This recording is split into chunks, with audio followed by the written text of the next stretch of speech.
The way we got Roastar started was looking at and discovering who coffee roasters were and what their problems were. You're going to get unmatched, legendary customer experience here from start to finish. Roastar has evolved a ton over the last few years. We've invested in new equipment and technologies. We have really put a lot of effort into continuous improvement out on the shop floor. What I'm most proud of with Roastar is I love how they seek cutting-edge technology. We also make things that are really cool for really cool customers too. We're really interested in getting to know our customer and discovering what we can do to help them out.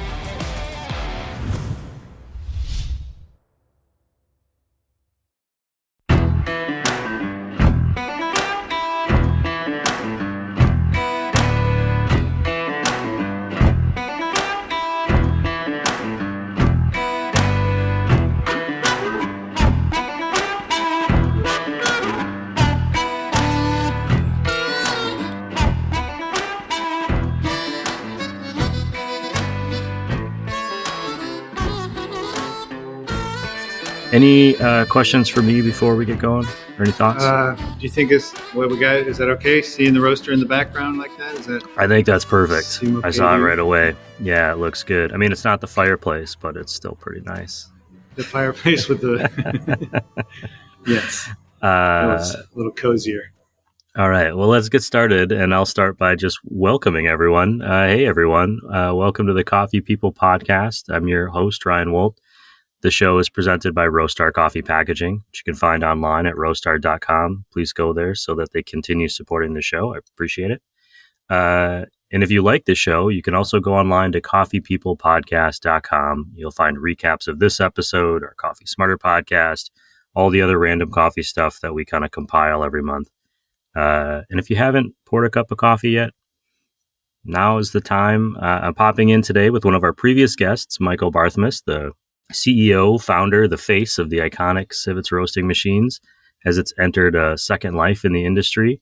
You can find them online at sivetz.com or the Sivetz on Instagram, where you'll see the SRM15. It's their stainless steel handmade fluid bed coffee roaster. All those links in our show notes. And of course, you can detour through our newsletter if you want. Michael, welcome back to Coffee People. Thanks for taking a minute to check in with us. Thank you very much, Ryan. It's great to be here again. It's been a couple of winters since we last spoke, for the show at least. I saw you at SEA this year, or 2024, I suppose. You know, a lot has happened. In particular, I see you are sitting in a new space. You know, what's new over at Sivetz? Yeah, we moved into a new headquarters. Got a nice, pretty big space where we've got the roaster and we do, demos here, and we can bring guests in. We're only an hour from Portland, so even though we're not in the thick of it, it's an easy drive. And we've had several visitors come by and come in, and we can.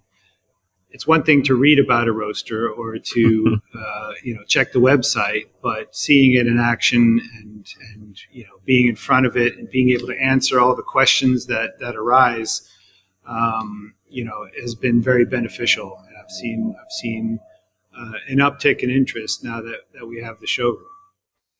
I've seen a kind of a plethora of photos of you standing next to a new customer, smiling, congratulating them on their new roaster. In the 2 years since we talked for the show, it seems like across the country, there are more Sivetz out there. How does that feel? As the last time we talked, you were still kind of in the throes of re-educating people on the brand. What's that been like for you? It's been great. I mean, for the most part, in the very beginning, for the first year, in the second year even, we were just seeing sales on the East Coast.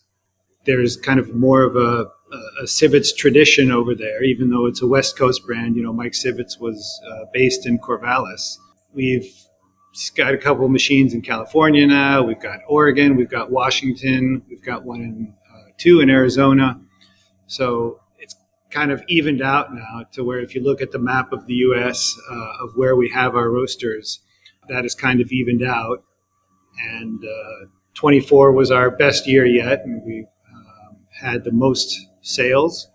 And so it's just been fun to be a part of this and to get validation that the updates and the upgrades we've made from Michael Sivetz's days seem to be hitting the mark, and people that wanted to see some improvements, we've addressed those issues and kind of brought the roaster into the 21st century. So that's been really kind of fun to see and be a part of.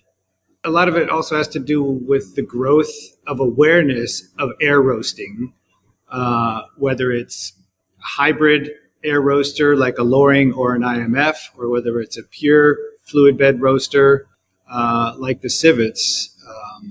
The overall awareness and recognition of air roasting as an alternative, better alternative, a win-win situation where you can roast more coffee with less, more with less. So it's kind of this win-win that seems to be appealing to especially production roasters. Sure. When we were chatting in 2022, we were kind of in the heart of this chaotic supply chain. Have things gotten better or just different or more chaotic? I mean, are you still just doing everything, internally, locally, and domestically, rather? Yeah, we're doing everything. When I talked to you, we were still building them here in Hood River. And since then, I've found a fabricator in Beaverton, just outside of Portland, and they do the complete assembly and everything up to creating it and getting it ready to ship out. They use only stainless steel. It's a stainless steel manufacturer, so everything you see on the roaster there is stainless steel. That the supply chain issues have definitely dissolved over time. In the beginning, we had the problem that there wasn't enough supply, and we were just the little guy, so we were put at the back of the line. So that made a difficult situation even more difficult. Now we find ourselves in a position where those things have kind of leveled out, and we're able to get all the components and parts that we need. We source our blowers and fans here in the U.S. From New York Blower, our burners, our Midco burners out of Chicago. So most of the roaster, almost every component is still sourced and built in the U.S. This is a question that's just kind of coming to me as you're talking about these U.S.-based companies. We're going into an administration transition, and the word tariff is in the news a lot. Does it help kind of not worry about changes in your partnerships with people because they're domestic, or is there still concern there? It remains to be seen. I think most of our competitors are U.S. based anyway. So that isn't going to change much. I think in the smaller, like 3 kilo, 5 kilo, in that size, there's a lot more competition from overseas that I think they are going to be, maybe benefiting from that a little more than we will. Because those cheaper products coming from overseas are going to be marked up, and that will give them a more competitive advantage.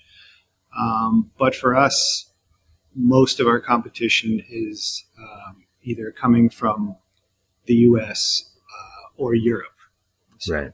I haven't heard any talks yet about tariffs coming from European products. I mean, I have heard, but nothing has been finalized yet. And the focus seems to be on the Far East and Canada and Mexico.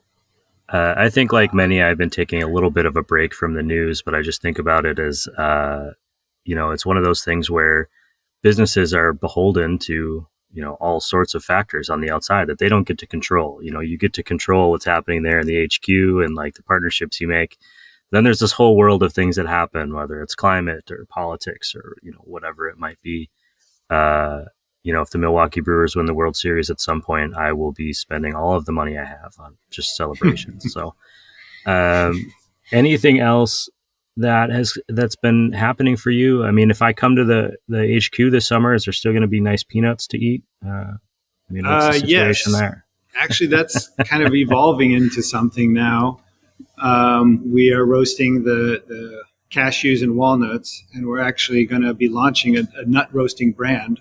Wow, really? That was just kind of off the cuff there. I didn't know that. No, it was just kind of something that we experimented with, something that, I found out about, that Mike Sivetz was roasting and selling hazelnuts. He comes from the Willamette Valley, which is one of the hazelnut capitals of the world after Turkey. Turkey's the big one, but next after Turkey is the Willamette Valley.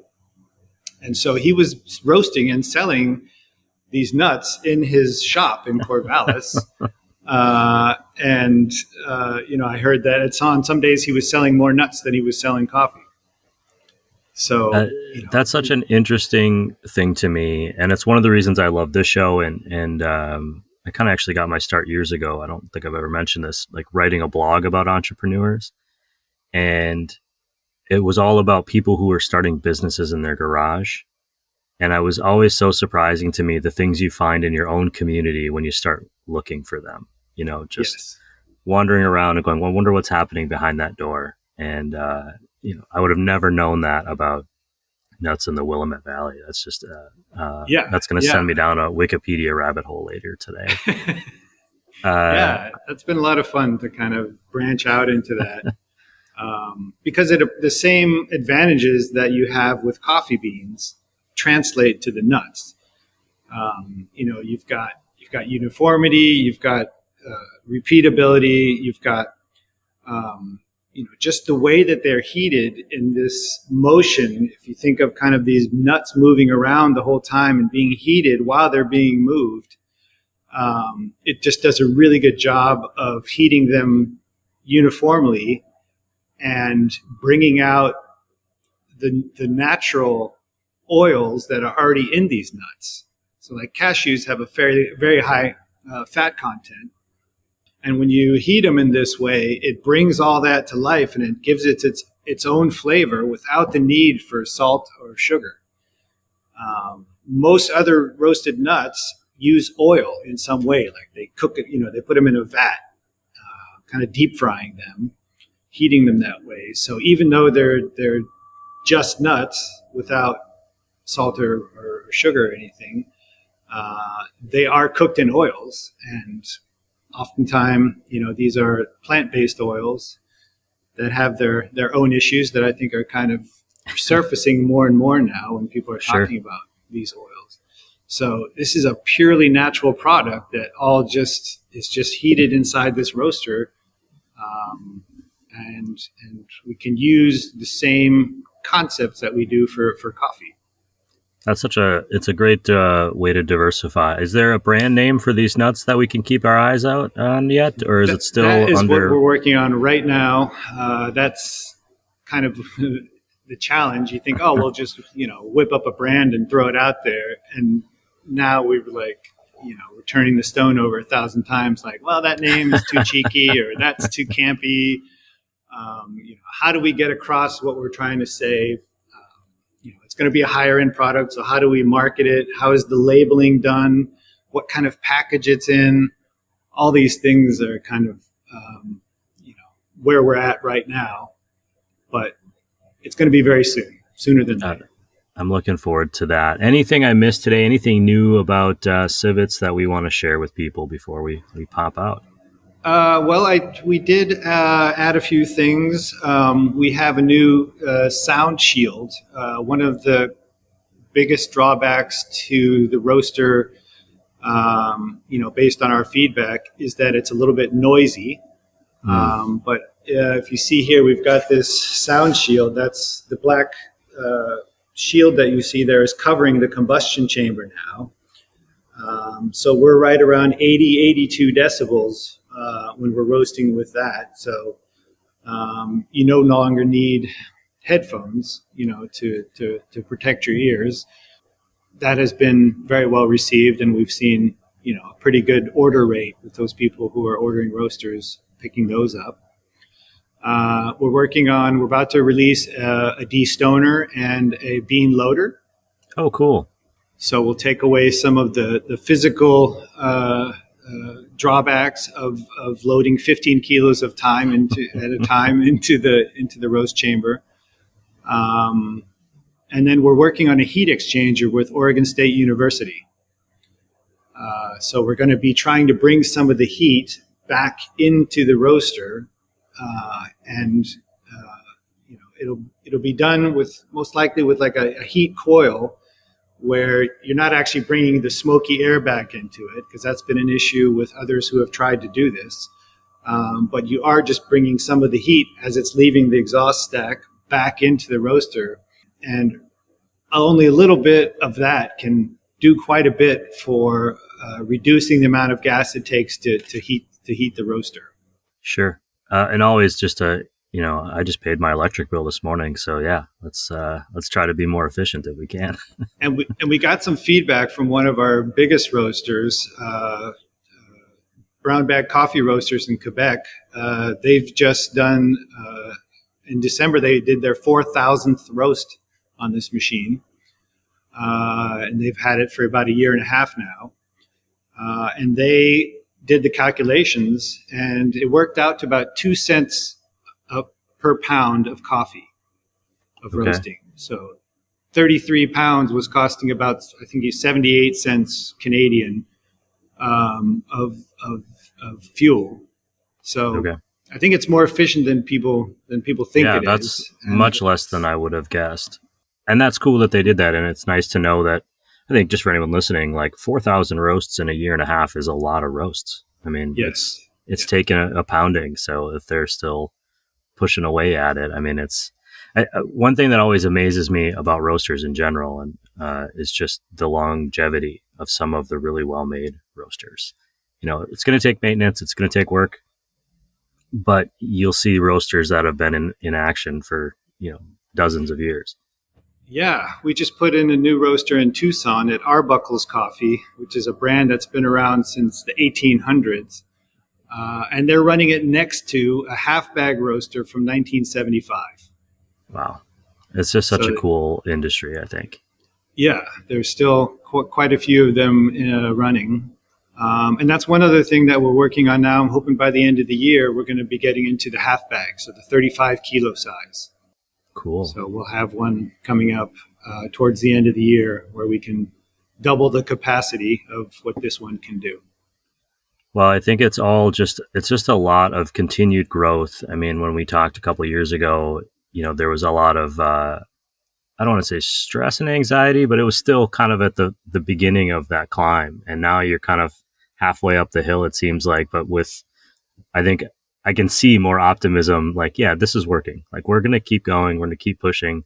Not that it wasn't there wasn't confidence, just that, now you're a couple steps further down that path, and it's cool to see. It's the snowball effect. When you're in the beginning, when the snowball is slow, even though it's gaining traction, it's still not gaining much traction. But when the snowball gets bigger, as it gains traction, it just becomes exponential in reaching out and getting the word out and just creating the awareness that we needed in the beginning, but weren't getting.